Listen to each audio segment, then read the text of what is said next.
नमस्कार साथियों, क्या हाल चाल आपके। जैसा कि हमने पिछली क्लास में बेलन, शंकु, गोला और घन घनाभ अलग अलग बेसिक क्वेश्चंस हमने कर लिए थे। और अब इस क्लास में हमें स्टार्ट करना है प्रीवियस क्वेश्चन। जैसा कि आपको पता है कि हमें पूरे पांचों क्लासों के जितने भी फॉर्मूले हमने पढ़े उन सारे फॉर्मूलों को एक बार रिवाइज करना है। तो ठीक है, आज हम स्टार्टिंग से स्टार्ट करते हैं। सबसे पहले हमने देखा था, एक मिनट,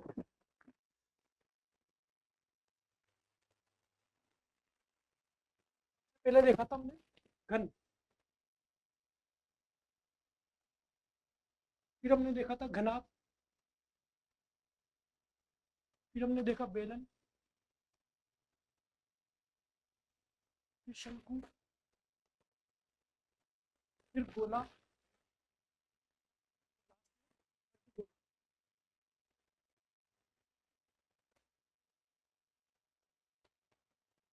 इसके सबसे पहले हमने जैसे फॉर्मूले में देखे थे, तो घन का हमने देखा होगा पहले आयतन,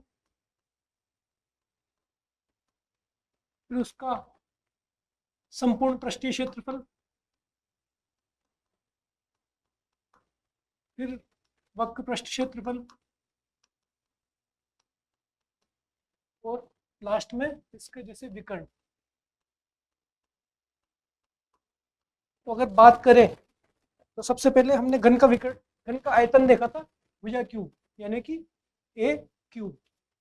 फिर देखा घन का संपूर्ण पृष्ठीय क्षेत्रफल। तो घन का संपूर्ण पृष्ठीय क्षेत्रफल आपको पता होगा 6 इंटू भुजा स्क्वायर। ये आपने अब याद कर लिया होगा, मैं सिर्फ एक बार रिवीजन करा रहा हूँ। जिसको याद है वो बिना देखे कॉपी में लिख सकता है, और जिसको याद नहीं है वो एक बार और देख सकता है। घन का संपूर्ण पृष्ठीय क्षेत्रफल 6 इंटू भुजा स्क्वायर। फिर वक्र पृष्ठ क्षेत्रफल, जैसे कि हमने बात किया था कि चारों तरफ का, सिर्फ चारों दीवारों का, आमने सामने की दीवारों का हम क्षेत्रफल देखेंगे तो हो जाएगा 4 इंटू भुजा स्क्वायर। फिर अगर घन का विकर्ण देखेंगे तो हमने देखा था कि √3 इंटू भुजा, ये घन का विकर्ण हो गया। इसके बाद में हम चलेंगे घनाभ की ओर। नेक्स्ट हमने घनाभ का देखा था, घनाभ का आयतन लंबाई इंटू चौड़ाई इंटू ऊंचाई।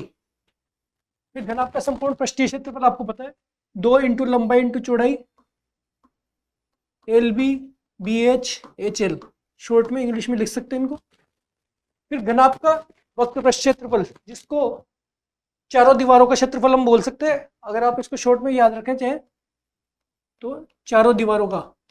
तो इसमें आपके चारों दीवारों का क्षेत्रफल वाला फॉर्मूला काम आता है। और चारों दीवारों में आपको पता है कि जो ऊपर और नीचे वाला पृष्ठ हट जाएगा, जिसमें लंबाई इंटू चौड़ाई वाला काम आता है। काम जो लंबाई इंटू चौड़ाई वाला आता है ये काम नहीं आएगा, और चौड़ाई इंटू ऊंचाई और ऊंचाई इंटू लंबाई, यानी कि आपके पास हो जाएगा 2√BH+HL। इसी तरीके से हम देखेंगे घनाभ का विकर्ण। घनाभ का विकर्ण वही √ उसके अंदर L² + B² + H²।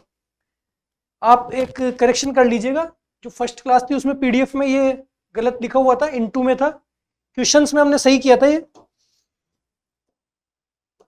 इसको थोड़ा सा आप नोट कर लीजिएगा। ये यहाँ पे प्लस का निशान होता है, और मैंने बताया भी था एक क्लास में कि ये गलती हो गई थी। ठीक है, इस वाले फॉर्मूले को थोड़ा ध्यान रखना। इसके आज भी हम क्वेश्चन करेंगे, वहां भी ये काम आएगा। और उस दिन भी हमने क्वेश्चन किया था, क्वेश्चन में हमने सही किया था, केवल PDF में आप नोट्स में जाकर के आपकी इसको सही कर लीजिएगा। यहाँ प्लस का चिन्ह है। आगे हम देखेंगे बेलन। बेलन का आयतन हमें देखना है, तो πr²h, ये बेलन का आयतन हो गया। फिर बेलन का हमने संपूर्ण पृष्ठीय क्षेत्रफल, तो ये हो गया 2πrh+r। एक शायरी के माध्यम से भी बताया था कि 2πrh+r। फिर बेलन का वक्र पृष्ठ क्षेत्रफल 2πr×h, और विकर्ण इनमें होता ही नहीं है बेलन में। फिर आगे देखेंगे शंकु। शंकु में आपको पता है कि बेलन का 1/3 होता है, बेलन के आयतन का जस्ट 1/3, 1/3 πr²h, याद आ रहा है। फिर बेलन का संपूर्ण पृष्ठीय क्षेत्रफल πr/L+r। फिर आपने देखेंगे शंकु का वक्र पृष्ठ क्षेत्रफल, वो हो जाएगा सीधे सीधे πr/L। आगे हम देखेंगे गोला। गोला का क्या था, 4/3 πr3, यहाँ पे h होता ही नहीं, फिर आगे देखेंगे इसका संपूर्ण पृष्ठीय क्षेत्रफल और अर्धगोले का, अर्धगोला इसका जस्ट आधा होता है 2/3 पाई आर क्यूब, और संपूर्ण पृष्ठीय क्षेत्रफल देखेंगे तो 4 पाई आर स्क्वायर। ठीक है, वक्र पृष्ठ जैसा कुछ नहीं होता, विकर्ण कुछ नहीं होता। इसका अगर अर्धगोले का वक्र पृष्ठ मतलब पृष्ठीय क्षेत्रफल होता है इसमें, चाहे आप कुछ भी मान लो, तो पृष्ठीय क्षेत्रफल इसका आधा वही 2 पाई आर स्क्वायर। और अगर संपूर्ण पृष्ठीय क्षेत्रफल की बात करें जिसमें ऊपर वाले का भी अगर आपके क्षेत्रफल जुड़ जाएगा तो वो होगा 3 पाई आर स्क्वायर। अब आपके पास में ये सारे फॉर्मूले पूरे हो गए। इसके अलावा एक और घनाभ का फॉर्मूला था जिसमें आपको घनाभ की 3 पृष्ठों की आपको क्षेत्रफल दी हुई हो, मान लो उसका पृष्ठों का क्षेत्रफल एक्स वाई और जेड है, तो उसका आपको आयतन निकालना है, तो इसका हो जाएगा √XYZ। ये एक अलग से फॉर्मूला था। तो मेन यही फॉर्मूले होते हैं, आपको ये फॉर्मूले बिल्कुल याद होने चाहिए। ये फॉर्मूले याद होंगे तभी आपके पास में क्वेश्चन बहुत जल्दी से होंगे। इसमें घन और घनाभ का तो आपको अच्छे से याद हो गया होगा। बेलन में त्रिज्या और ऊंचाई दोनों चलती है, ये त्रिज्या और ऊंचाई। शंकु में त्रिज्या ऊंचाई है लेकिन बेलन का 1/3 है, और शंकु में बाकी के दोनों फॉर्मूला में एल काम आएगा, एल यानी कि तिर्यक ऊंचाई। तिर्यक ऊंचाई वाला फॉर्मूला किसमें? शंकु में। गोला है, गोला में ऊंचाई कुछ भी नहीं होती, जो भी होता है गोले की त्रिज्या होती है। जैसे कि ये 4/3 पाई आर क्यूब, सिर्फ आर क्यूब होती है। और अर्धगोला है, अर्धगोले के आयतन क्या होता है? आधा। इसमें 4/3 तो इसमें 2/3, इसमें 4 पाई आर स्क्वायर तो इसमें 2 पाई आर स्क्वायर। तो ये फॉर्मूले आपने उम्मीद है कि सबने याद कर लिए होंगे। ये सिर्फ एक बार दोबारा याद कराने के लिए था, थोड़ा सा क्विक रिवीजन। अब आगे चलेंगे इसमें थोड़े से एडवांस लेवल के फॉर्मूले और क्वेश्चंस पे। जैसे कि सबसे पहले हम देखेंगे, यहाँ हमने बात की थी बेलन की। ये बेलन, हम ऐसे बेलन की बात कर रहे हैं जैसे कि आपको रोड देखते हैं, एक रोड या बेसबॉल वाला बैट बिल्कुल गोल, आपके पास में गोल कोई लकड़ी है बिल्कुल गोल, उसकी बात हो रही थी, उस तरीके की टाइप की कोई चीज जो एक बेलन है। लेकिन अब हम बात करेंगे एक खोखले बेलन की। खोखला बेलन कैसा? कि ऐसा बेलन जिसकी कुछ मोटाई हो, जिसकी कुछ मोटाई यानी कि अंदर से ये खाली होगा, इसकी बाहर की त्रिज्या अलग होगी और अंदर की त्रिज्या अलग होगी। जैसे कि ये एक कोई बेलन है, इसकी ये तो है बाहर की त्रिज्या जिसको R2 लिख रखे, और ये है इसमें यहां से लेकर के यहां तक अंदर ये R1, ये R1 और ये पूरी बाहर तक R2। तो इसकी ये मोटाई है, ये जो है ना, ये एक सेकंड,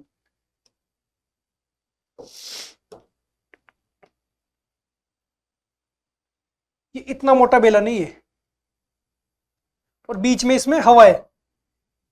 इसको आप अगर एक एग्जांपल के तौर पे देखना चाहें तो आपने कभी अपने घर के बाहर जैसे पाइपलाइन डलती हुई देखी होगी, या कोई जो बड़ी बड़ी पाइपलाइन होती है जो बहुत दूर से, जैसे कि किसी बांध से, जैसे बिसलपुर बांध से पाइपलाइन जा रही है बहुत दूर दूर दूसरे जिलों में, तो बहुत मोटे पाइप होते हैं। वो पाइप मोटे होते हैं, अंदर से खोखले होते हैं, लेकिन उन पाइप की खुद की कुछ मोटाई होती है। वो जो खुद की मोटाई होती है, इतने मोटे पाइप के अंदर जिस मेटल का वो बना हुआ है, या सीमेंट का बना हुआ है, या लोहे का बना हुआ है, तो वो जितना मोटा होता है वो उस टाइप के पाइप होते हैं खोखले बेलन।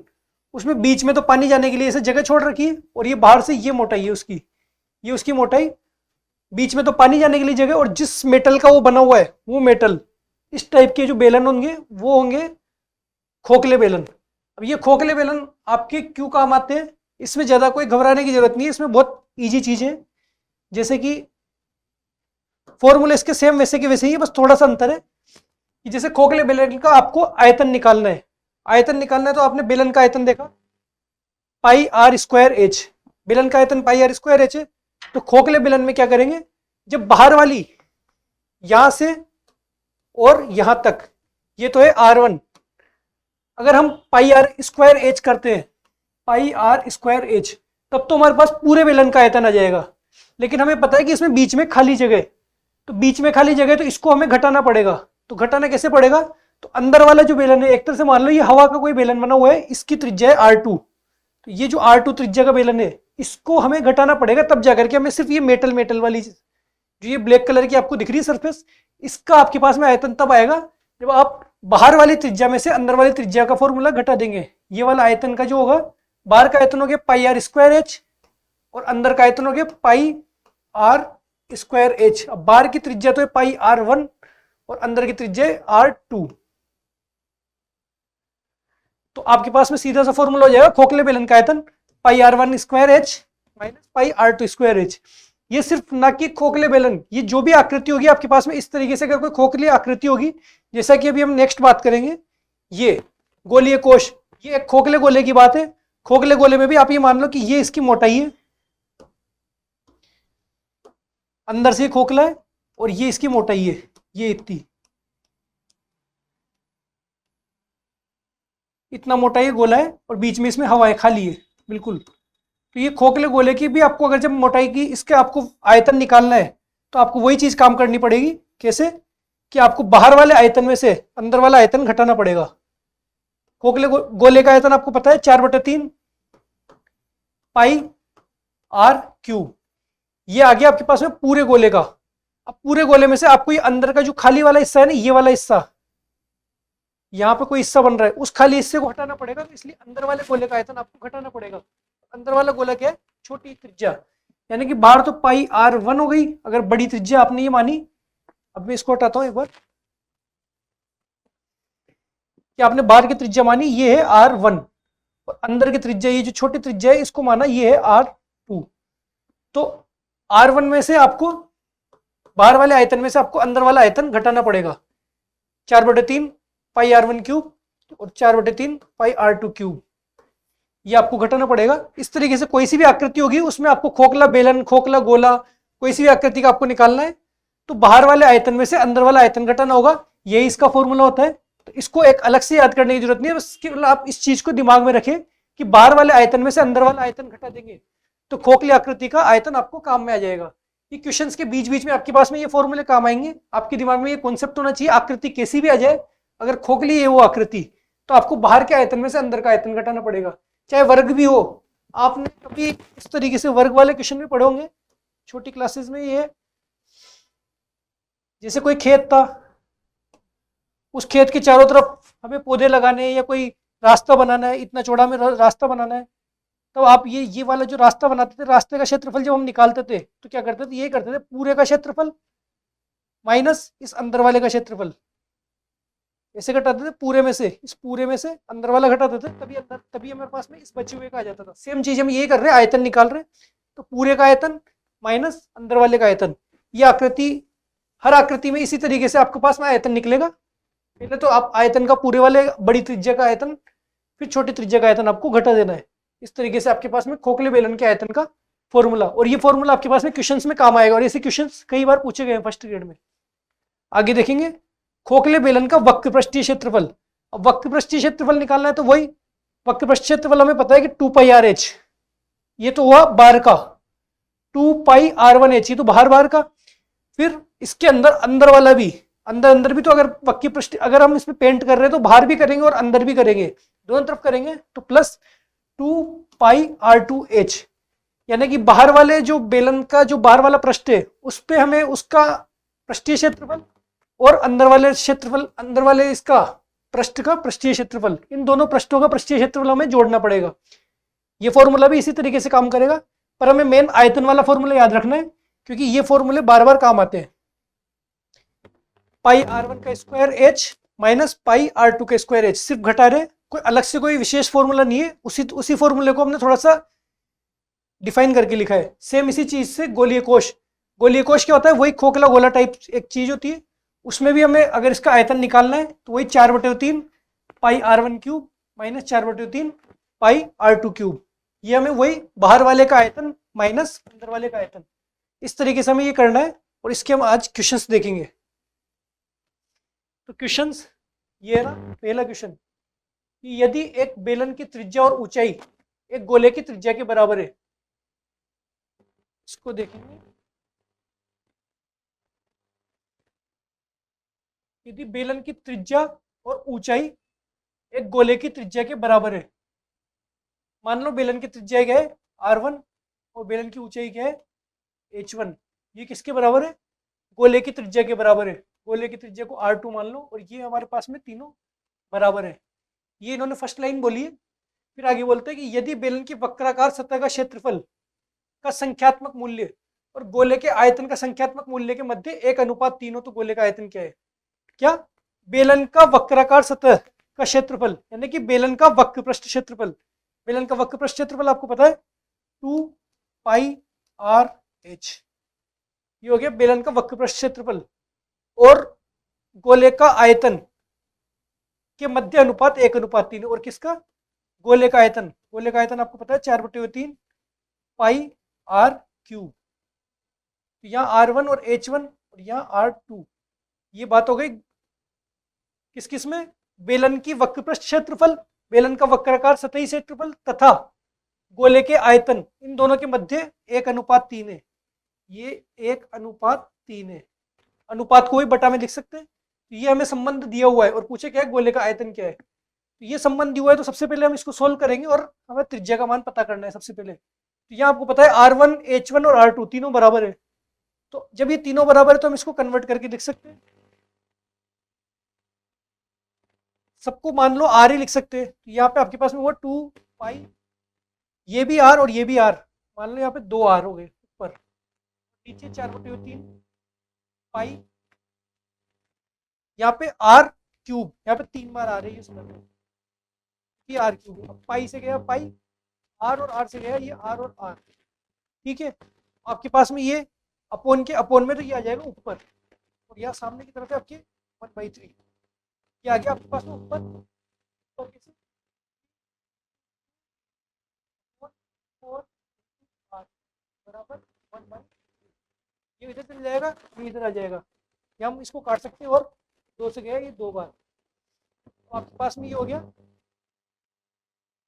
3 ऊपर जाकर के इधर जाएगा 9/2, इधर की तरफ आ जाएगा R, 1 से गुणा करके हो जाएगा R,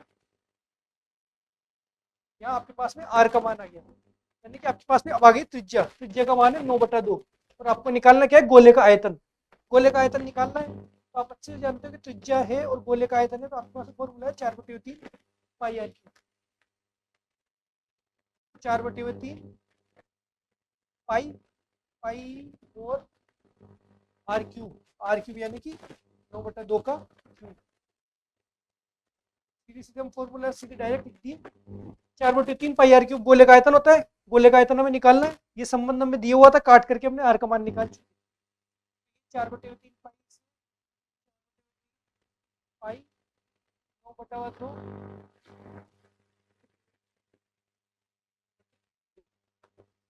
ये 2 और 2 से तो गया ये 4, ये 3 से गया ये 3 बार, ठीक है। तो आपके पास क्या बचा, 3 पाई तो बचा, ये पाई इंटू 3 इंटू 9 नाम 81 अपॉन 2, और आगे सोल्व करेंगे, 81 को और 3 से गुणा करेंगे तो 243 इंटू पाई बाई 2, ये हो गया आपके पास में 243 पाई बटा 2, ये आ गया आपके पास में गोले का आयतन, और ये आपका बी, ठीक है। दोबारा देख लीजिए कैसे, कि हमें दिया हुआ है कि बेलन की त्रिज्या, ऊंचाई और गोले की त्रिज्या ये तीनों बराबर है, ये तीनों हमने सबसे पहले दे दिया बराबर। इसके बाद में बेलन की वक्राकार सतह का क्षेत्रफल, यानी कि बेलन के वक्र पृष्ठ का क्षेत्रफल, और उसके साथ में गोले का आयतन, इन दोनों का अनुपात दिया 1:3, ये बेलन का वक्र पृष्ठ क्षेत्रफल, लिख दूं मैं इसको, ये बेलन का वक्र पृष्ठ क्षेत्रफल, और ये गोले का आयतन,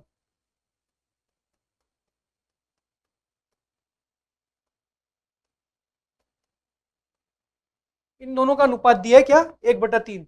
इसको हम सोल्व करा, सोल्व करके हमारे पास R का मान आया 9/2। अब जब हमारे पास R आ चुका है तो हमें क्या पूछा है, गोले का आयतन, गोले का आयतन में सीधे R का मान रख करके, और ये वैल्यू आ जाएगी 243 पाई बटा 2। और ये क्वेश्चन आपके पास में पूछा गया है, ये पूछा गया, मैं यहाँ लिख देता हूँ 3 जनवरी 2020 में फर्स्ट ग्रेड का एग्जाम हुआ था,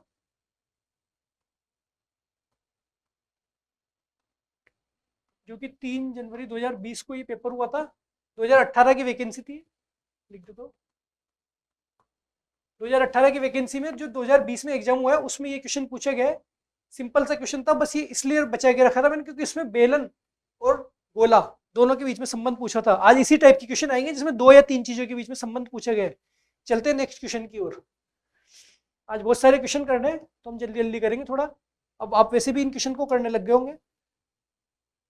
फर्स्ट क्वेश्चन तो इसलिए थोड़ा धीरे गए थे। अब ये यदि एक शंकु और एक गोला समान त्रिज्या और समान आयतन रखते हैं, शंकु और गोला समान त्रिज्या और समान आयतन रखते हैं, तो गोले का व्यास और शंकु की ऊंचाई का अनुपात क्या है?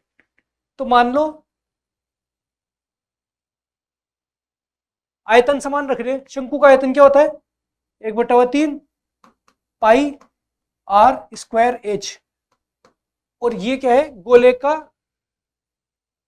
आयतन, गोले का आयतन होता है 4/3 पाई आर क्यूब। आयतन समान रखते हैं, ये तो सबसे पहले बात हो गई।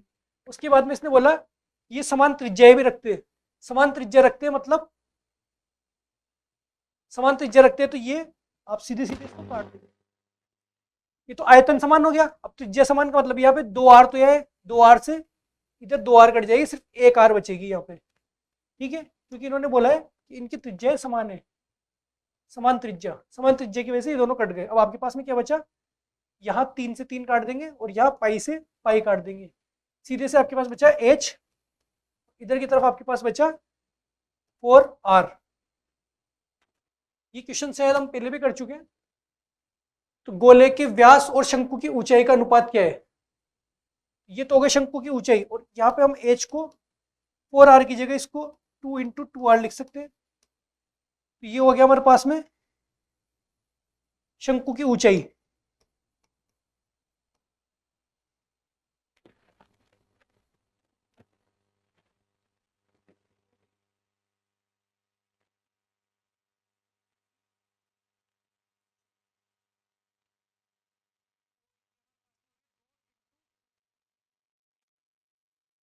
गोले का व्यास,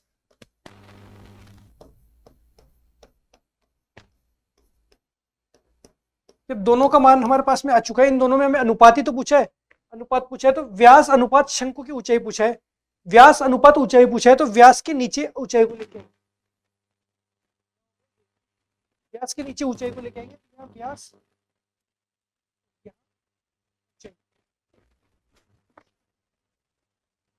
इधर आपके पास में यहाँ बचा था 1, और 2 को लेके गए नीचे, उसमें 2। इसको चाहे इधर लिख दो चाहे इधर लिख दो, बात एक ही है। इधर लिखने में आपको समझने में आसानी होगी। 1/2 व्यास अनुपात ऊंचाई, व्यास बटा ऊंचाई का मतलब हो गया 1/2। इसको अनुपात में लिख लेंगे। व्यास 1 है और ऊंचाई 2 है, सीधे सीधे इसको 1/2, ये आ गया 1/2। ये क्वेश्चन कर चुके हैं हम, पर ये किसी को कंफ्यूजन था, इस वजह से मैंने दोबारा बताया। ये अनुपात में व्यास ऊपर लिखा है तो इसका मतलब है 1, ऊंचाई नीचे लिखी है तो इसका मतलब है 2। इसको अनुपात में लिखेंगे 1/2। ठीक है, ये क्वेश्चन भी आपके पास में आया हुआ है 2020 में।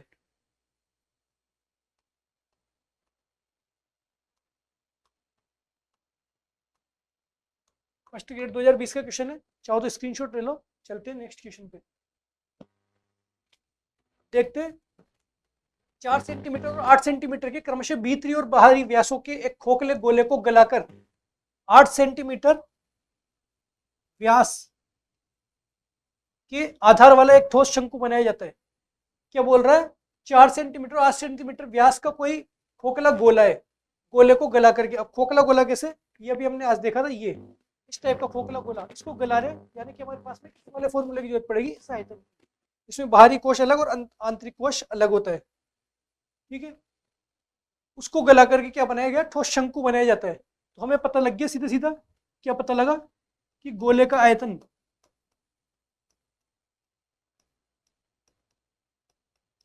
जो गोला था इसको पिघला करके शंकु बनाया गया, इसलिए गोले का जो आयतन होगा वही आपके पास में होगा शंकु का आयतन। ठीक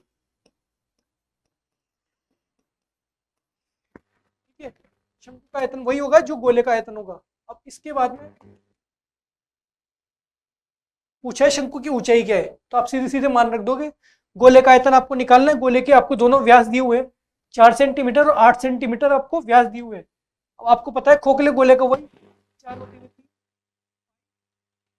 are cube 4/3 pi are cube, इस तरीके से निकलेगा। चाहे तो हम 4/3 पाई को कॉमन ले सकते हैं। 4/3 R1 का क्यूब माइनस R2 का क्यूब। R1 क्या है आपके पास में 8 सेंटीमीटर, बड़ी वाली त्रिज्या। त्रिज्या व्यास 8 है तो त्रिज्या आपके पास में हो गई 4। यहां से त्रिज्या हो जाएगी 4 और यहां से त्रिज्या हो जाएगी 2। व्यास का हमें कोई काम नहीं होता, ये व्यास दिए हुए तो त्रिज्या कर लेंगे आधी। R1 का क्यूब माइनस R2 का क्यूब क्या है 2 का क्यूब। ठीक है। और इधर आपको क्या दिया हुआ है कि शंकु का आयतन इसका बराबर है, तो शंकु का आयतन का क्या है, शंकु का आयतन हम निकालेंगे 1/3 पाई आर स्क्वायर एच। तो यहाँ पे हम लिखेंगे 1/3 पाई, तो ऐसा कैसा आर स्क्वायर एच। आर का मान क्या है 8 सेंटीमीटर व्यास है, यानी कि त्रिज्या होगी इसकी आधी, इससे त्रिज्या हो जाएगी 4। ठीक है। और एच, एच का मान हमें पता करना है, सिर्फ इस इक्वेशन में जमाना है। इस इक्वेशन को सोल्व करा आपके पास में इस क्वेश्चन का आंसर मिल जाएगा। सोल्व करेंगे, यहाँ पे आप देखो पाई से पाई गया, 3 से 3 गया, नीचे दोनों 3 नीचे इसलिए गया, ये 4 से ये 4 गया। ठीक, तो सारी चीजें गुणा में, सारी चीजें गुणा में, और आपके पास बचा अंदर तो 4 का क्यूब माइनस 2 का क्यूब, यानी कि 64 माइनस 8। फिर आपके पास में बचा एच।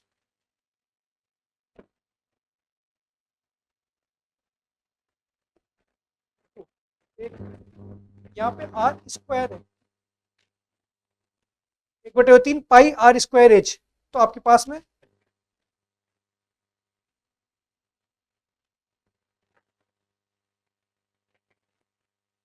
ये 4 से एक 4 गया है, एक 4 अभी बचा हुआ है, एच इंटू 4 ये बचा हुआ है। ठीक है। 64 में से 8 गया तो आपके पास में बचे 56 बराबर एच। एच बराबर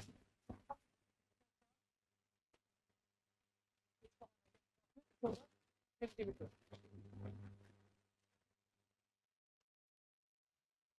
और ये क्वेश्चन पूछा गया है आपके पास में 2020 में।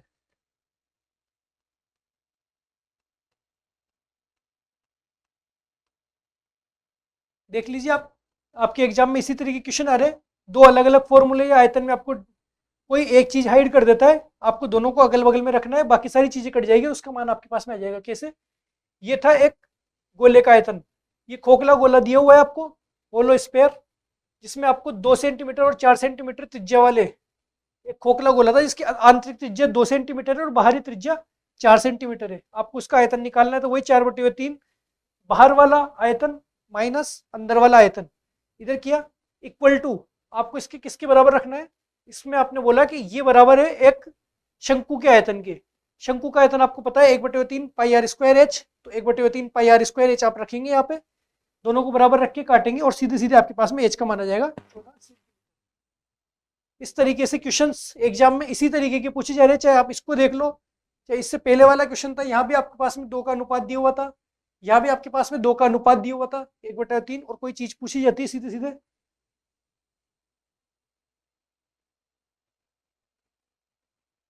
और चलते हैं नेक्स्ट क्वेश्चन पे। नेक्स्ट क्वेश्चन क्या है, शंकु अर्धगोला और बेलन का आधार समान है। शंकु अर्धगोला और बेलन, तीन चीजें आ गई है इसमें, अर्धगोला और बेलन, इसका आधार समान है, पहली चीज तो ये बोला। फिर उनके आयतनों में अनुपात है 3:2:1, आयतनों का भी अनुपात दे दिया। अब आपसे पूछे शंकु की ऊंचाई, अर्धगोले की त्रिज्या और बेलन की ऊंचाई क्या है। तो अगर आपको इस तरीके का क्वेश्चन करना है तो आपको इन तीनों के फॉर्मूले पता होने चाहिए। तो सबसे पहले हम लिखेंगे क्या क्या दिया है इसने, शंकु और अर्धगोला और बेलन, शंकु अर्धगोला और बेलन, ध्यान से देखना है इस क्वेश्चन को। इनके आपको आयतन दिए हुए हैं, आयतनों का अनुपात दिया है आपको 3:2:1। ये आपको आयतन का अनुपात दे दिया। उसके अलावा आपको इसमें लिखा है कि इन तीनों के आधार समान है। आधार समान होने का मतलब पता लगा क्या, कि अगर कोई शंकु है, साथ में कोई अर्धगोला है, साथ में कोई, मान लो इसी पे कोई अर्धगोला है, ये मान लो इसी पे कोई बेलन है, तीनों के आधार समान होने का मतलब है तीनों की ये त्रिज्या आ रही है, त्रिज्या भी बराबर है, यानी कि तीनों की त्रिज्या आर बराबर आर बराबर आर, तीनों की त्रिज्या बराबर है आपके पास में। ये स्टेटमेंट ये दे रहा है क्वेश्चन में कि त्रिज्या तीनों की बराबर, ताकि इसमें अगर इनके आयतन अगर हम रखें तो इनकी त्रिज्या कट जाए। इसके लिए हम सबसे पहले क्या करेंगे, इनके आयतन को बराबर करेंगे। सबसे पहले तो मान लो इनके आयतन क्या है, शंकु का आयतन क्या हुआ 1/3 पाई आर स्क्वायर एच। अर्धगोले का आयतन क्या हुआ, अर्धगोले का आयतन 2/3 पाई आर क्यूब। बेलन का आयतन क्या हुआ पाई आर स्क्वायर एच। इनका अगर हम संबंध निकालना चाहे तो हम, ये तो हमें दिया हुआ था ऊपर और अब हम निकाल रहे हैं ये तो हमें दिया हुआ है क्वेश्चन में और ये हम निकाल रहे हैं फॉर्मूले से। ठीक है, तो यहाँ हम देखेंगे पाई से पाई गया सबसे पहले तो ये। फिर दूसरी बात, त्रिज्या तीनों की बराबर है तो यहाँ पे दो त्रिज्या है, यहाँ पे भी दो त्रिज्या है और यहाँ पे तीन में से दो गई त्रिज्या। अब आपके पास बचा यहाँ तो एच बचा और यहाँ बचा 1/3 अनुपात, यहाँ बचा 2/3 इंटू आर, ये बचा, और यहाँ पे आपके पास में बचा एच। ये संबंध आपके पास में निकला है। अगर आप चाहें तो इसको और ज़्यादा सोल्व कर सकते हैं, लेकिन हमें इसमें भी काम हो जाएगा। अब हम सबसे पहले दो दो इक्वेशन लेते हैं। सबसे पहले लेते हैं हम जैसे ये वाली इक्वेशन लेते हैं तो 1/3h, क्योंकि तीनों को एक साथ सोल्व करना मुश्किल होता है तो हम दो दो को एक साथ कर लेंगे। 1/3h बराबर है हमारे पास में 2/3 आर, इन दो को बराबर लेकर के करते हैं तो हमारे पास में आर का मान इससे क्या निकलेगा, 3 से 3 गया h/2, आर बराबर h/2। ये आपके पास में एक संबंध से निकला। अगर दूसरे संबंध को ले, मान लो इसको और इसको बराबर रख के देखें तो 2/3 आर बराबर h। इससे हमारे पास में आर का मान क्या निकलेगा 3h/2। ये हमारे पास में दो आर के अलग अलग मान निकल गए। पर ये निकालना ही क्यों, सबसे पहले हम को इक्वली कर लेते हैं ना। ये तो हमारे पास में आया और ये हमें पास दिया हुआ है, इन दोनों का इक्वली रख के कर लेते हैं। सबसे पहले हम देखते हैं कि ये और आर है, इनका अनुपात हमें क्या दिया हुआ है 3:2 है। इसका अनुपात हमें दिया हुआ है 3:2 है। तो एक इक्वेशन को हम अगर सोल्व करेंगे ये 3 से 3 जाएगा और आपके पास बचेगा ये 2 से 2 जाएगा, आपके पास बचेगा h/3 बराबर आर। 3 कर ले आएंगे, आर ऊपर चले जाएगा, h/3 बराबर आर। एक इक्वेशन तो आपके पास में बची ही। अगर हम इसको सोल्व करेंगे तो आपके पास में होगा क्या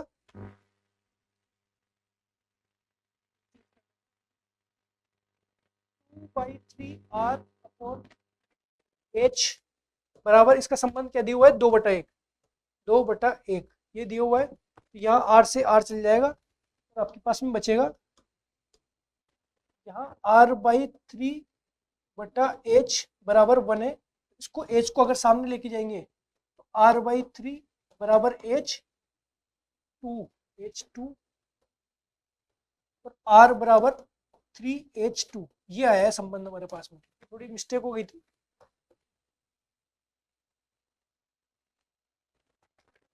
कैसे, h1 बराबर 3r,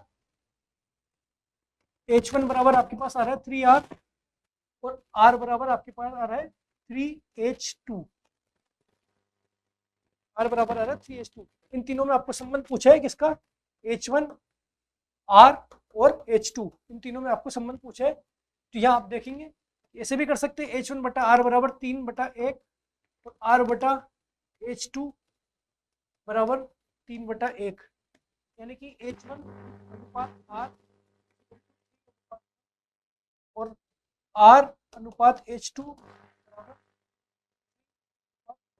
बराबर, यहाँ आपके पास यहाँ पे r की वैल्यू 1 है और यहाँ पे r की वैल्यू 3 है। इन दोनों को इक्वली करने के लिए, ये अनुपात समानुपात में आपके पास होता है, इन दोनों को इक्वल करने के लिए या तो आप इसमें 3 का भाग दो या आप इसको 3 से गुणा कर दो, क्योंकि यहाँ पे आर की वैल्यू 3 है, तो इसको आप ऑब्वियसली इसको 3 से गुणा कर दो तो पूरी वैल्यू आपके पास में क्या आ जाएगी,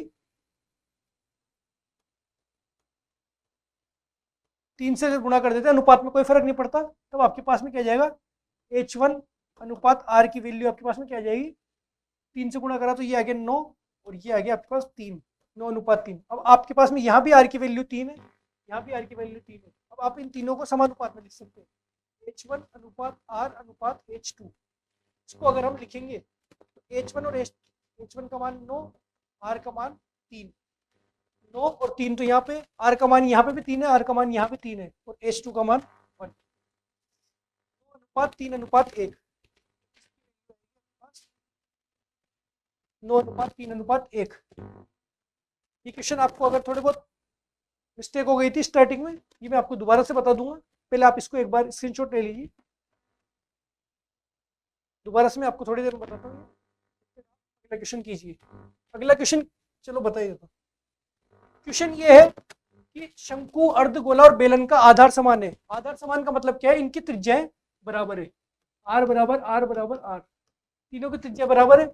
अगर 1 2 3 थी तो अब आगे बोला यदि उनके आयतनों में 3 अनुपात 2 अनुपात 1 है, उनके आयतन 3 अनुपात 2 अनुपात 1 है, तो उनकी ये ऊंचाई, त्रिज्या और इनमें संबंध क्या है। अब ये तो हमें दिया हुआ है कि शंकु, अर्धगोला और बेलन, इनके आयतनों में क्या अनुपात है, 3 अनुपात 2 अनुपात 1, और इसके आयतन का हमें फॉर्मूला दिया हुआ है।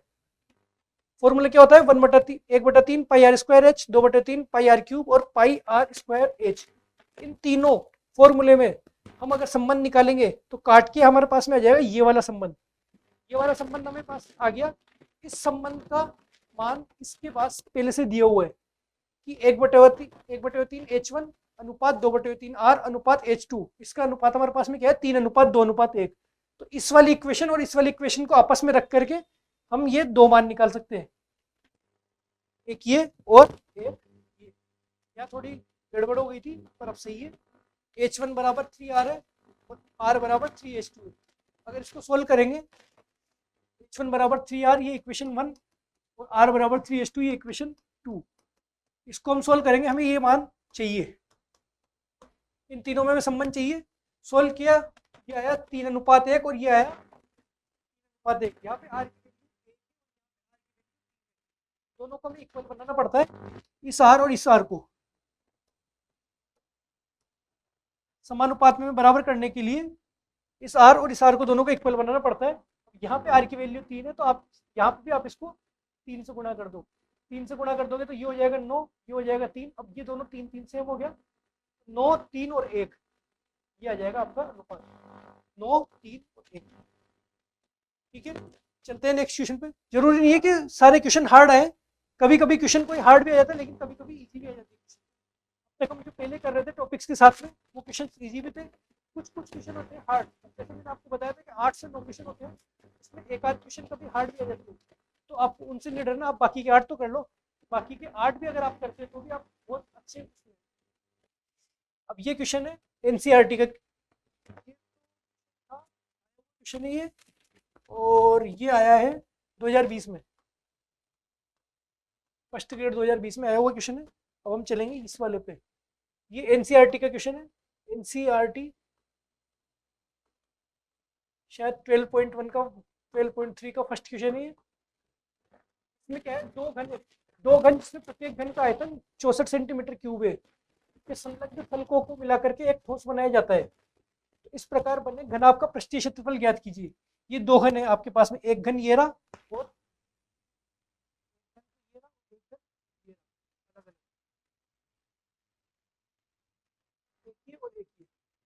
दो घन, दोनों को मिला दिया चिपका करके। आपके पास में इस टाइप का आकृतियों के संयोजन वाले प्रश्न, हम जो अब तक कर रहे थे आकृति के संयोजन में भी थे, लेकिन इस तरीके से भी पूछे जा सकते हैं कि दो आकृतियां थी उनको चिपका दिया।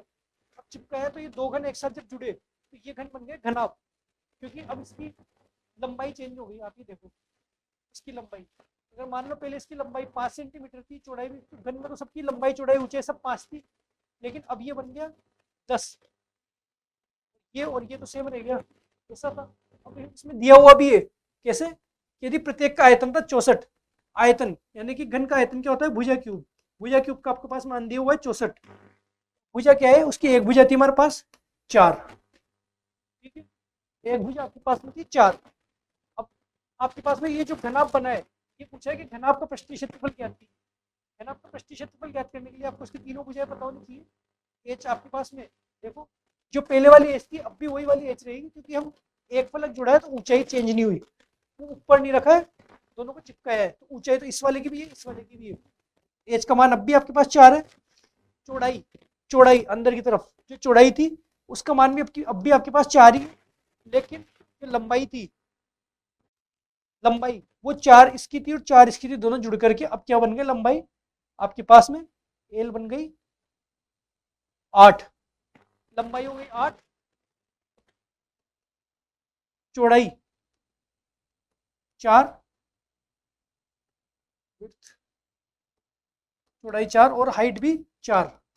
अब आप आराम से इसका घनाभ का पृष्ठीय क्षेत्रफल निकाल सकते हैं। वही घनाभ का पृष्ठीय क्षेत्रफल निकालने के लिए आपको 2 LB BH HL, इसको अगर हम सोल्व करेंगे 2LB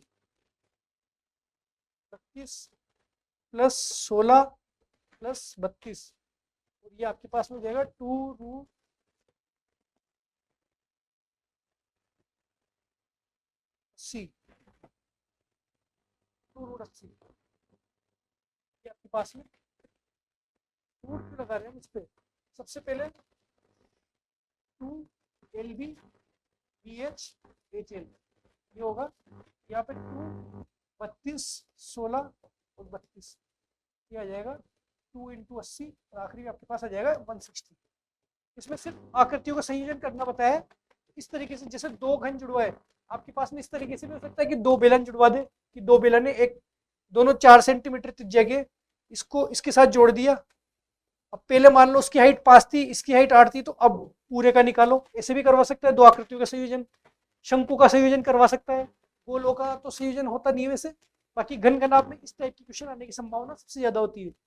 इस टाइप के क्वेश्चन आपको ध्यान में रखने हैं कि जब आकृतियों का संयोजन करवा ले तो आपको चित्र बना के देखना है कि जैसे ये एक घन है और इससे ये दूसरा घन जुड़ जाएगा, तो इसकी हाइट में फर्क नहीं पड़ेगा, ये विड्थ में फर्क नहीं पड़ेगा, सिर्फ इसकी लेंथ में फर्क पड़ेगा। अगर आप इसका चित्र बनाएंगे तो आपको इसका आराम से समझ में आ जाएगा कि इसमें क्या चेंजेज हुआ है, और फिर आपको पृष्ठीय क्षेत्रफल निकालना बहुत आसान होगा।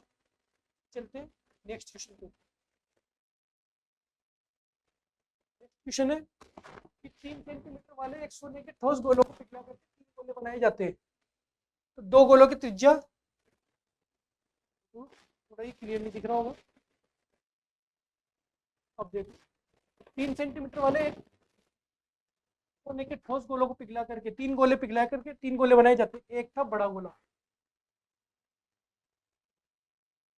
ये था एक बड़ा गोला जिसकी थी 3 सेंटीमीटर, इसको पिघला करके 3 गोले बना दिए। 3 गोले 1 2 3, ठीक है। एक की आपको दी 1.5, एक को दी आपको 2, और एक की दी आपको पता नहीं है R, तो आपको ज्ञात करनी है। तीसरे गोले की त्रिज्या क्या है, ये आपको ये ज्ञात करनी है। इस क्वेश्चन में थोड़ी सी मिस्टेक थी, कैलकुलेशन मिस्टेक थी। इसमें क्या करना है, आपको तीसरे गोले की त्रिज्या अगर पता करनी है तो वही इसकी इसका आयतन, इसके आयतन को पिघला करके आपको 3 छोटे छोटे आयतन, 3 छोटे छोटे गोले बना रहे हैं, उनका आयतन पता करना है। इसका आयतन क्या हुआ, 4/3 पाई R³ बराबर किसके, इन तीनों के आयतन के जोड़ के बराबर होगा। इसको पिघला करके ये तीनों बने तो इन तीनों का आयतन के जोड़ के बराबर होगा, वही 4/3 और पाई 1.5 का क्यूब प्लस 2 का क्यूब प्लस R का क्यूब। यहाँ 4/3 पाई से 4/3 पाई गया, अब आपके पास बचा 3 3 9 9 27, फिर आपके पास में 1.5 का क्यूब। तो आपको जैसे 15 का स्क्वायर पता है, वैसे ही 15 का क्यूब अगर आप 15 का गुणा कर लेंगे सीधे सीधे, जो 15 का गुणा होता है वही 1.5, 15 गुणा होता है 3375, 15 का क्यूब। अब आपके पास पॉइंट है यही 1.5, इंटू करेंगे 1.5, फिर जो आएगा उसको फिर वापस इंटू करेंगे 1.5। 3 संख्याओं के बाद पॉइंट है, तो इसलिए आप 3 संख्याओं के बाद पॉइंट लगा देंगे। 3.375 प्लस 8 प्लस R³, इन दोनों को आप इधर ले जाकर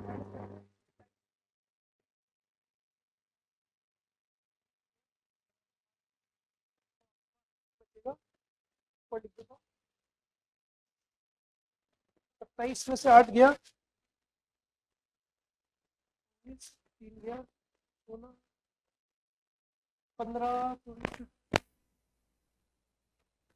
15.625, ये आपके पास बचा बराबर आर क्यूब।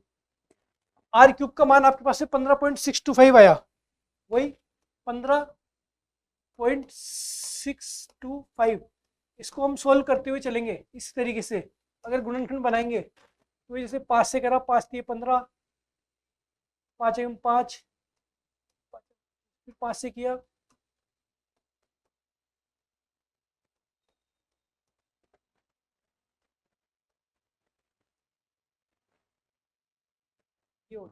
तो आपके पास में 5 5 के 3 2 जोड़े बन गए क्यूब वाले। क्यूब निकालना है हमें,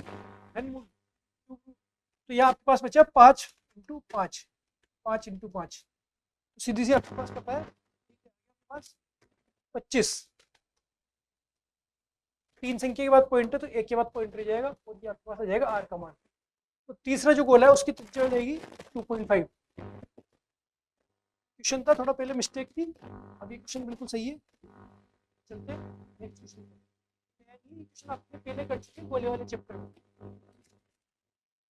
अब ये क्वेश्चन है,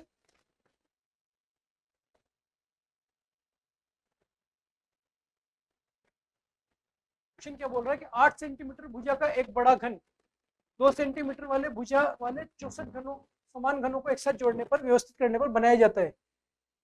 देखो कोई घन है जिसकी एक भुजा है 8 सेंटीमीटर, इसे मान लो ये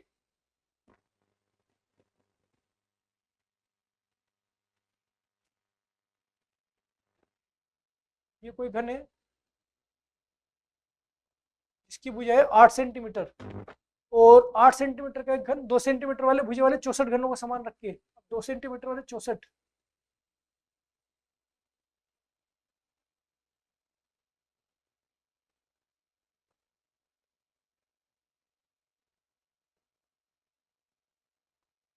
ये आप देखिए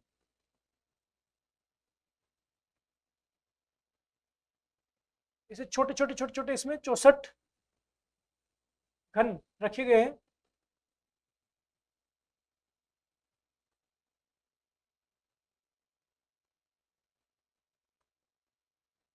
ये देखो जैसा कि मैंने आपको सबसे पहले एक वो दिखाया था क्यूब, कलर क्यूब, वो कलर क्यूब की तरह से कोई क्यूब है जिसके अंदर 64 छोटे समान घनों को एक साथ पुनर्व्यवस्थित करके बनाया गया है। अब ये बोलता है कि बड़े घन की सबसे ऊपरी सतह से कोने के घनों को हटा दिया जाता है। ये क्या बोल रहे हैं, आपको इस वाले घन को हटा देना है कोने का घन, इस वाले घन को हटा देना है, इस वाले घन को हटा देना है और इस वाले घन को हटा देना है। ये 4 घन आपको क्यूब निकाल लेने हैं। अब इसको अगर निकाल लेते हैं तो इसके संपूर्ण पृष्ठीय क्षेत्रफल में क्या परिवर्तन आएगा, संपूर्ण पृष्ठीय क्षेत्रफल में क्या परिवर्तन आएगा। अब आप ये देखो कि ये वाला घन अगर आप हटा लेते हो, मान लो ये वाला घन आप हटा लिया, ये रहा, ठीक है। ये घन अगर आप हटा लेते हो तो आपको पता है कि 3 पृष्ठ जो यहाँ पे आपके पास दिख रहे थे, ये वाला और एक पृष्ठ इधर का, ये 3 पृष्ठ आपको दिख रहे थे, इन तीनों का पृष्ठीय क्षेत्रफल कम हो जाएगा। लेकिन अगर आप इसको हटा देते हो, ये आप इसको हटा लिया, ठीक है, समझने का क्वेश्चन है, ज्यादा कुछ नहीं है इस क्वेश्चन में। जैसे इसको हटा लिया तो आपके पास में जो अंदर वाला क्यूब थे, अंदर वाले क्यूब के वो तो आप एक कोना हटा दोगे तो अंदर वाला हिस्सा दिखेगा। आप जैसे कोई भी जैसे फल है उसकी एक बाइट खा लोगे तो उसका अंदर वाला हिस्सा दिखेगा तो पृष्ठीय क्षेत्रफल उतना ही। इसका एक क्यूब हटाने से ये क्यूब आपने इधर निकाल दिया तो यहाँ पे आपके पास में अंदर के 3 पृष्ठ दिखेंगे, अंदर वाले घनों के पृष्ठ तो वही 3 दिखेंगे। क्षेत्रफल पे कोई फर्क नहीं पड़ा, आयतन पे बिल्कुल फर्क पड़ा है लेकिन पृष्ठीय क्षेत्रफल पे कोई फर्क नहीं पड़ा। अब चाहे आप एक हटाओ चाहे इसकी चारों कोने हटाओ, ये वाले चारों कोने भी हटा दोगे तो भी आपके पास में कोई फर्क नहीं पड़ेगा। बस यही इस एक तरह से क्वेश्चन मैथ्स का न्यूकर के रीजनिंग की तरफ से था, तो दिमाग लगाना था आपको, कोई पृष्ठीय क्षेत्रफल आपको निकालना नहीं है। इसी तरह क्वेश्चन क्या बोल रहा है कि 8 सेंटीमीटर, या किसी भी सेंटीमीटर का आपके पास कोई भी घन बोले जो 2-2 सेंटीमीटर भुजा वाले घन से बना है, तो इसमें 64 घन है। ये सब एक क्वेश्चन को बड़ा बनाने के लिए सोचना कहा है यहाँ, कि बड़े घन की सबसे ऊपरी सतह के कोनों के घनों को हटा दिया जाता है। सबसे ऊपरी सतह के कोनों के घनों को हटा दिया जाता है, तो संपूर्ण पृष्ठीय क्षेत्रफल में क्या परिवर्तन होगा। अब संपूर्ण पृष्ठीय क्षेत्रफल में मैंने बताया कि 3 पृष्ठ हट जाएंगे तो अंदर वाले 3 पृष्ठ दिखेंगे। पृष्ठीय क्षेत्रफल जब हम निकालने जाएंगे तो क्षेत्रफल आएगा उतना ही, क्षेत्रफल उतना ही आएगा। इसका आंसर होगा कोई परिवर्तन नहीं होता है, इस प्रकार पहले जैसा ही रहता है। ये क्वेश्चन फर्स्ट ग्रेड में भी आया हुआ है, फर्स्ट ग्रेड के एग्जाम ये आया है।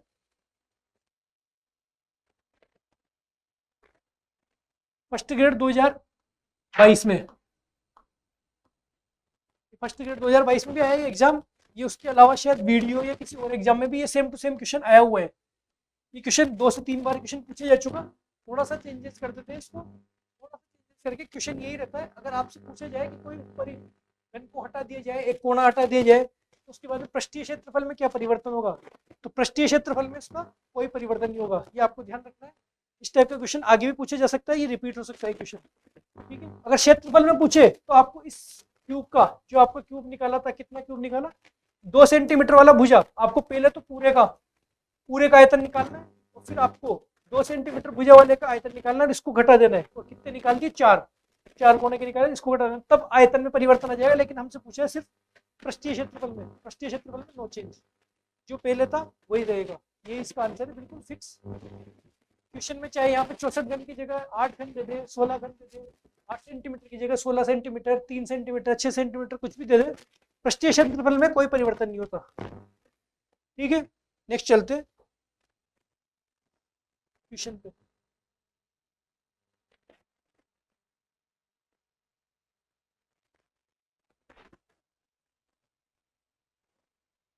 ये क्वेश्चन है कि एक घनाभ का आयतन 140 सेंटीमीटर क्यूब है। घनाभ का आयतन है 140 सेंटीमीटर क्यूब, यानी कि आपको पता है एल, बी और एच, इसका मान आपको दिया हुआ है 140 सेंटीमीटर और क्यूब। के बाद में बोलते हैं कि इसकी किन्हीं 2 सतहों का क्षेत्रफल 28 सेंटीमीटर और 20 सेंटीमीटर है। 2 सतह कौन सी, आप मान लो कि ये दोनों सतह होगी, यानी कि एल इंटू बी, ये मान लो, इसका तो क्या है 28, फिर दूसरी क्या मानो आप, बी इंटू एच, इसका आप मान लो 20। 2 सतहों का क्षेत्रफल है 28 इंटू 20। घनाभ के सभी किनारों की लंबाई क्या होगी, किनारों की लंबाई का योग। अब घनाभ के सभी किनारे तब पता लगेंगे जब आपके पास में एल, बी और एच तीनों का अलग अलग मान पता हो। कैसे निकालेंगे, सबसे पहले तो आप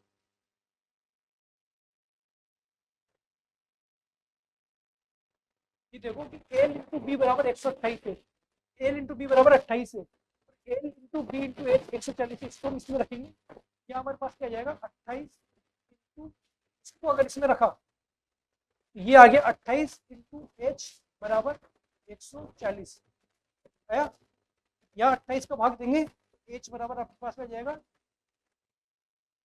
5, 28 का 140 में भाग देंगे, ये कर देता हूँ,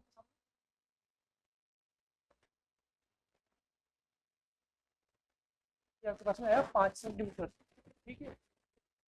ठीक इसी प्रकार इस वाली इक्वेशन को भी हम इसमें रखेंगे। इस वाली इक्वेशन से क्या है, बी इंटू एच का मान है 20, बी इंटू एच का मान है आपके पास 20, और एल का मान आपको नहीं पता, एल बराबर आपके पास 140, ये दिया हुआ है, एल का मान इससे निकल के जाएगा, एल बराबर 140 बटे 20,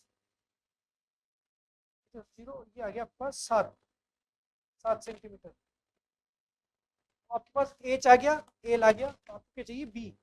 तो एच और एल का मान आपको पता है क्या, एच का मान है 5, बी का मान आपको नहीं पता, और एल का मान है 7, तीनों को रखा वापस इसी में, ये मेन इक्वेशन है आपकी फर्स्ट, इसमें रखा तो बराबर क्या था 140, वही आप इन दोनों को इधर अपोन में लेके जाएंगे, बी बराबर 140 बटा 5, 7, 5 से 35, तो 35 चौक 140, ये आपके पास में आ गया बी बराबर 4 सेंटीमीटर। एक आया आपके पास 5, एक आया 7 और एक आया 4, एक है आपके पास 4 सेंटीमीटर, एक 5 सेंटीमीटर और एक 7 सेंटीमीटर। ये आपके पास तीनों भुजाएं आ गई है इसकी घनाभ की। और पूछे क्या है, घनाभ के सभी किनारों की लंबाई का योग। तो आपको ऐसा कोई फॉर्मूला नहीं बताया कि घनाभ के सभी किनारों की लंबाई का योग क्या है, क्योंकि ऐसा फॉर्मूला हर चीज के फॉर्मूले लिखा ही नहीं जा सकते। आप थोड़ा कॉमन सेंस से भी कर सकते हैं कि कोई घनाभ है, जैसे कि घनाभ है,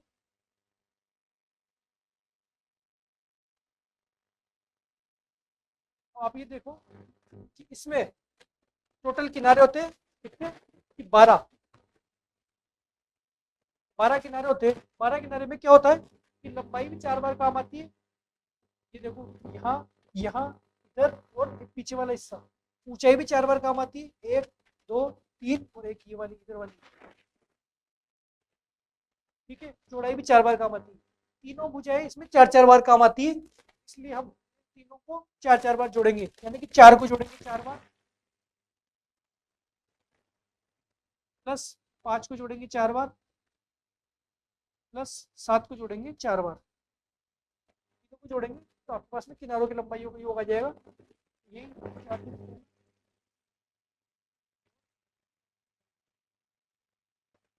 आप कर लेंगे, आपके पास में आ जाएगा 64। 64 कैसे कि घनाभ का आपको आयतन दिया हुआ है, सिंपल क्वेश्चन है बिल्कुल। आयतन दिया है 140, ये एल बी एच का मान 140। जैसा जैसा क्वेश्चन में दिया है बस वैसे वैसे कर दो। इन दो सतहों का क्षेत्रफल है 28 और 20। मानो इन दोनों सतह का क्षेत्रफल दिया हुआ है 28, तो यहाँ पे आपने 28 रखा इंटू एच बराबर 140, ये बना दिया आपने एक। फिर ऐसा ही सेम आपके पास में दूसरा दिया है, दूसरी सतह का है 20, तो दूसरी सतह आपने इन दोनों का माना 20, तो एल इंटू 20 बराबर 140 हो गया। एल इंटू 20 बराबर 140। इन दोनों से आपने एच और एल का मान निकाल लिया और ऐसे ही बी का मान निकाल लिया, तीनों मान आया तो आप इनका टोटल निकाल सकते हो। सारी भुजाओं का टोटल कैसे होगा, सारी भुजाओं का टोटल होगा 4, 4 बार सारी भुजा है 4 बार एच। इसको फॉर्मूले की तरह याद नहीं रखना, सिर्फ आप इस क्वेश्चन के अकॉर्डिंग इसका फॉर्मूला बना दिया। ऐसे तो कुछ भी फॉर्मूला बनाया जा सकता है, बस आपको ये ध्यान रखना है कि इसमें 12 किनारे होते हैं, तो 12 किनारे के अंदर तीनों भुजाएं 4 4 बार काम आती है, तो आप इनको सबको 4 4 बार जोड़ेंगे तो आ जाएगा बस 64 सेंटीमीटर। और ये क्वेश्चन आपके पास में पूछा गया है कहाँ, ये है,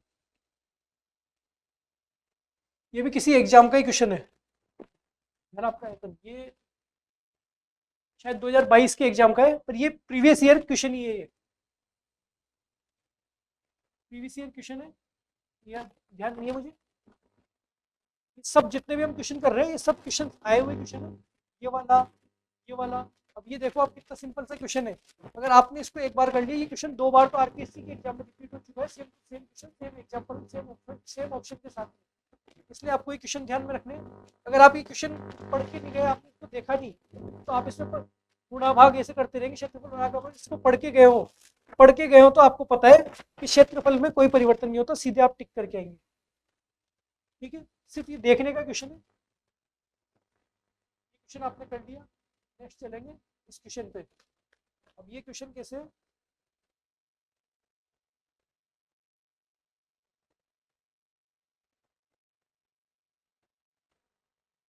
एक घनाभ की हाँ, ये क्वेश्चन आया है, ये रहा,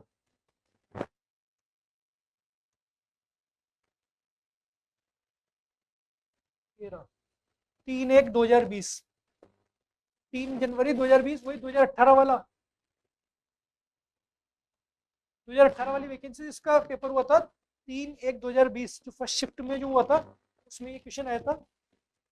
और सेम इसी तरीके से ये वाला क्वेश्चन भी कहीं लिख रहा होगा इसमें,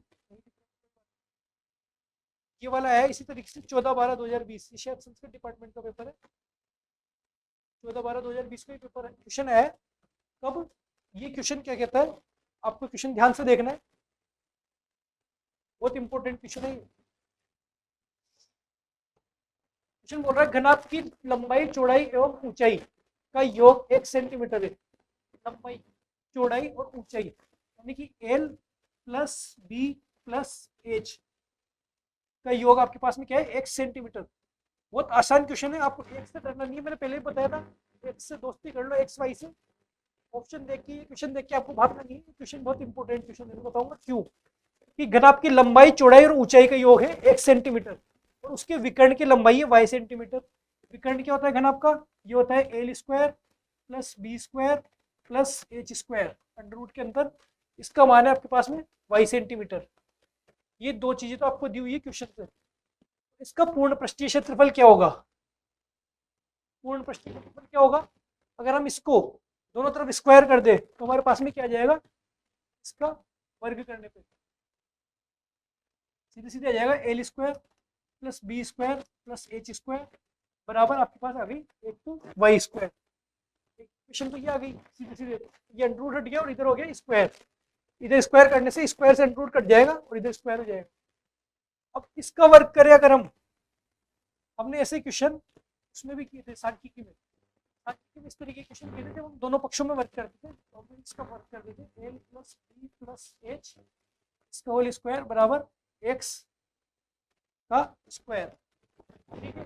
अब ये A plus B plus C का होल स्क्वायर आपको याद हो सांख्यिकी में हमने ऐसे क्वेश्चन किए थे, इसका फॉर्मूला आपको अच्छे से पता होगा। तो अगर हम करते हैं ए प्लस बी प्लस सी का होल स्क्वायर, अगर हम इस तरीके का कोई क्वेश्चन करते हैं हमें पता है A square plus B square plus C square plus 2ab plus B C plus C A, आपको अच्छे से याद होगा, याद नहीं है तो आप सांख्यिकी में 3rd क्लास उठा के देख लो, उसके अंदर इस टाइप के सारे क्वेश्चंस थे, सब में ये फॉर्मूला काम आ रहा था एलजेब्रा का। ये फॉर्मूला आपको वैसे भी पता है, इस फॉर्मूले के हिसाब से वही L plus B plus H का होल स्क्वायर हमारे पास क्या हो जाएगा कि L square plus B square plus H square plus 2 LB प्लस B H plus H L बराबर आपके पास में क्या दिया हुआ है एक्स स्क्वायर। तो आप देखिए कि आपके पास में L square plus B square plus H square, इसका मान तो आपके पास में दिया हुआ है ये वाई स्क्वायर, आप इसको रखते हैं यहाँ पे वाई स्क्वायर, और ये आपको 2 into L B plus B H plus H L, इसका मान आपको पता है ये क्या फॉर्मूला होता है, ये फॉर्मूला होता है किसका, घन आपके पृष्ठीय क्षेत्रफल का। हमसे ये पूछा है घन आपका पृष्ठीय क्षेत्रफल,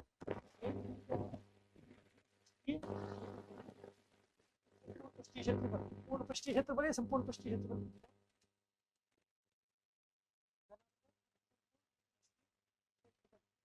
बराबर में आपके पास क्या है एक्स स्क्वायर। तो सीधी सी बात है, हमसे पूछा जब संपूर्ण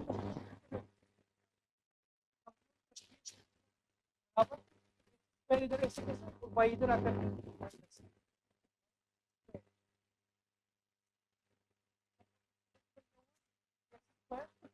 वाई स्क्वायर, ये ऑप्शन सेकंड।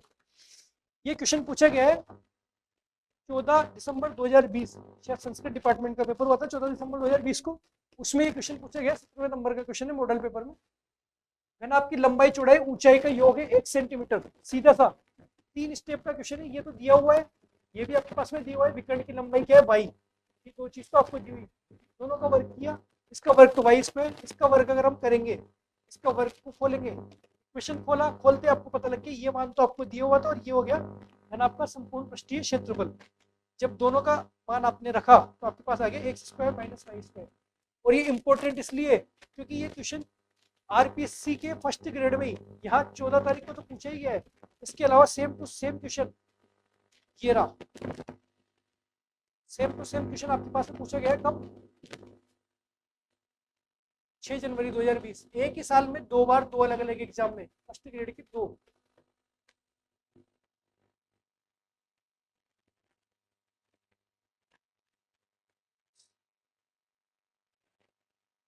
देखिए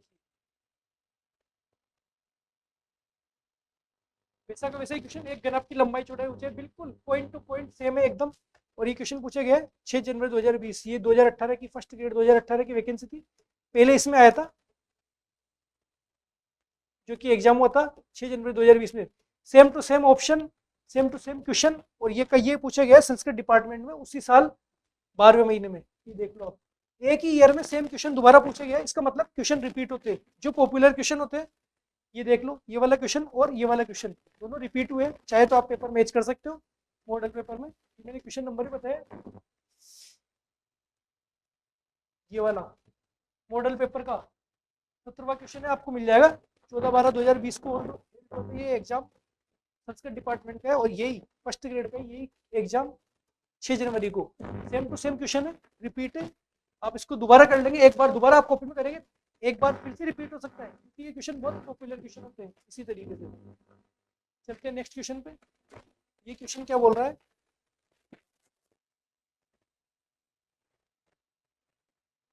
ये बोल रहा है कि 4 सेंटीमीटर लंबाई के एक ठोस घन को 1 सेंटीमीटर लंबाई के छोटे घनों में प्राप्त करने के लिए इस घन को कितनी बार काटा जाएगा।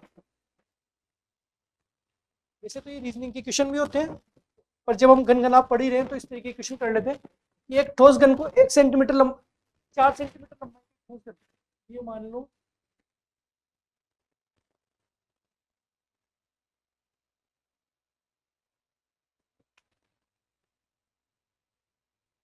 ये घन है कोई 4 सेंटीमीटर लंबाई, ठीक है। इससे हमें प्राप्त करने 1 सेंटीमीटर के छोटे घन, इसको कितनी बार काटेंगे 1 सेंटीमीटर। आप देखो किसी भी फल को आप 2 भागों में बांटना है, मान लो इस एप्पल को 2 भागों में बांटने के लिए एक बार काटोगे तो 2 टुकड़ों में बढ़ जाएगा। ये कोई सी भी चीज है, मान लो चॉकलेट है,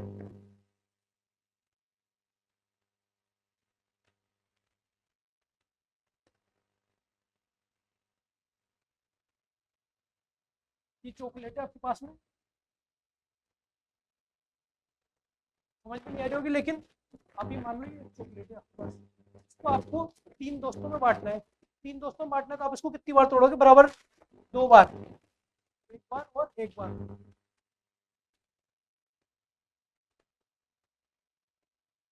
अब समझ में आ गई होगी आपको कौन सी चॉकलेट है। 2 बार तोड़ोगे तो 3 टुकड़ों में बढ़ जाएगा, एक बार काटा तो 2 टुकड़ों में बढ़ जाएगा, 3 बार काटोगे तो 4 टुकड़ों में बढ़ जाएगा, यानी कि जितनी बार आप काट रहे हो उससे एक ज्यादा बार टुकड़ों में कट रहा है। तो सीधी सी बात है, आपको ये पता है कि 4 सेंटीमीटर का एक ठोस है, उसको 1-1 सेंटीमीटर के घनों में बांटना है। अब ये 4 सेंटीमीटर का है, इसको 1-1 सेंटीमीटर के 4 टुकड़े करने, यानी कि आपको 3 बार काटना पड़ेगा। मान लो आपने काटा 1, 2 और 3, तो आपके पास में ये 1-1 सेंटीमीटर के 4 भागों में बढ़ जाएगा। 3 बार काटा आपने, यूँ काटा तो ये पीछे तक जाएगा, एक, ये तो 3 बार काटा, कितनी बार,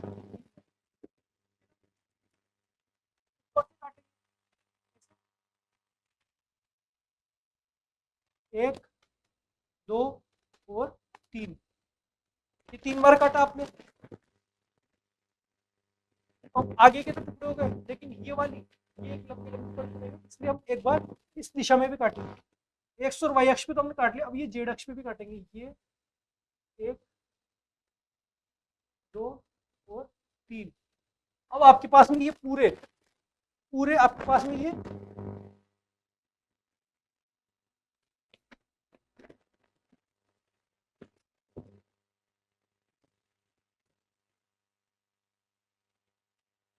पूरे कितने भागों में बढ़ गया आपके पास में, 1-1 सेंटीमीटर के छोटे। कोई से भी घन को आप उठा करके देखोगे तो 1 सेंटीमीटर घन हो गया। तो हमने 3 बार तो इसको यूं काटा, 3 बार इस तरीके से काटा और 3 बार इस तरीके से काटा ऊपर से। तो आपके पास में टोटल कितनी बार काट दिए, 3 + 3 + 3, काट दिया 9 बार, 9 बार काट दिया। इस तरीके के क्वेश्चन और भी रिपीट हो सकते हैं, संख्या चेंज हो सकती है। 4 सेंटीमीटर लंबाई का ठोस है, इसकी जगह आपसे पूछ ले 6 सेंटीमीटर लंबाई का ठोस है, उसको हमने 1-1 सेंटीमीटर में बांटा, 1-1 सेंटीमीटर में बांटा, तो आपको इसको कितनी बार काटना पड़ेगा, कितनी बार काटना पड़ेगा, तो 6 सेंटीमीटर का 1-1 सेंटीमीटर में अगर आप काट रहे हो तो उसको 5 बार एक दिशा में, 5 बार दूसरी दिशा में और 5 बार तीसरी दिशा में। मैंने कहा था कि एक कम बार, 5 बार काटेंगे तो 6 भागों में बढ़ जाएगा। तो 6 भागों में यूं, फिर 6 भागों में यूं और 6 भागों में ऐसे, 3 दिशाओं में आप काटेंगे, जैसे 15 आएगा उसका आंसर।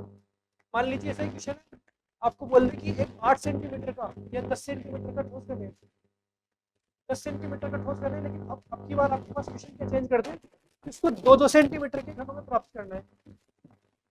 कितने, 2-2 सेंटीमीटर के घनों में प्राप्त करना है। अब 2-2 सेंटीमीटर के घनों में प्राप्त करना है, तो आपको एक तरह से ये देखना है कि 2-2 सेंटीमीटर प्राप्त करने के लिए आपको कितने, 5 के टुकड़े करने, 2 पंजे 10, 5 ही टुकड़े करने। 5 टुकड़े करने के लिए आपको 4 बार ही काटना पड़ेगा, तो 4 + 4 + 4, इस तरीके से इसका आंसर आ जाएगा 12।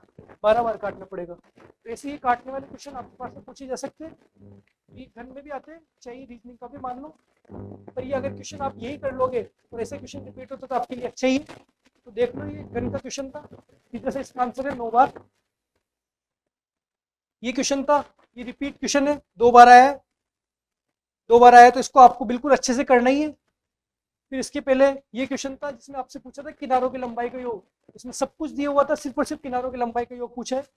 इसके अलावा ये आपके पास में था कि सबसे बड़ा वाला घन अगर निकाल लिए, मतलब कोण है उसको निकाल लिया जाए तो उसके क्षेत्रफल में क्या परिवर्तन होगा, तो आपको पता है क्षेत्रफल में कोई परिवर्तन नहीं होगा। तो ये इस तरीके के क्वेश्चन भी आपके पास में 2 बार तो आरपीएससी पूछा जा चुका, हो सकता है दोबारा फर्स्ट ईयर के किसी चैप्टर में आ जाएगी।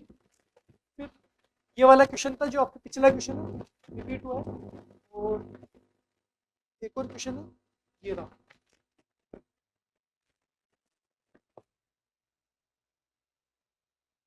क्वेश्चन बोल रहा है कि एक घन की भुजा समभाज्य संख्या है तो घन का विकर्ण क्या है। मैंने कहा था कि क्वेश्चन हमेशा टफ है ऐसा जरूरी नहीं होता, कभी कभी बहुत इजी क्वेश्चन भी आ जाते हैं। सीधी सी चीज है कि घन की एक भुजा एक सम अभाज्य संख्या है, घन का विकर्ण क्या है। घन का विकर्ण का फॉर्मूला हमें पता है, विकर्ण विकर्ण का फॉर्मूला हमें पता है कि √3 इंटू भुजा, ये हमारे पास फॉर्मूला होता है।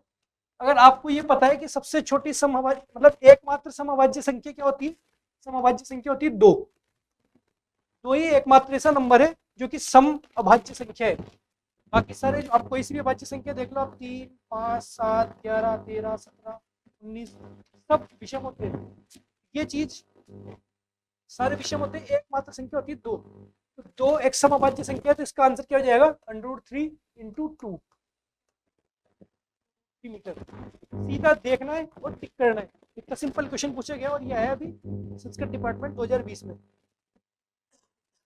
अगर आपको ये पता है कि अभाज्य संख्या कौन सी है, सम अभाज्य कौन सी है, विषम अभाज्य कौन सी है, तो भी आपके पास में ये क्वेश्चन बहुत इजीली हो सकते हैं। और ये हर कुछ नहीं पूछा, ये आपके एक चैप्टर फर्स्ट चैप्टर जो है नंबर सिस्टम में ये टॉपिक है, और नेक्स्ट क्लास हमारी उसी की होगी। इसमें नंबर सिस्टम में आपके पास में समअभाज्य संख्या क्या होती है, और रेशनल नंबर, इरेशनल नंबर यानी कि परिमेय अपरिमेय संख्या, प्राकृत संख्या, पूर्ण संख्या, पूर्णांक, ये जो आपके पास में जो बहुत बड़ा कंफ्यूजन होता है कि कौन सी संख्या किसको क्या बोलते हैं, किसको क्या नहीं बोलते, ये सारा कंफ्यूजन आपके नेक्स्ट क्लास में बहुत आसान तरीके से, बिल्कुल थ्योरेटिकल चैप्टर है, एकदम थ्योरी।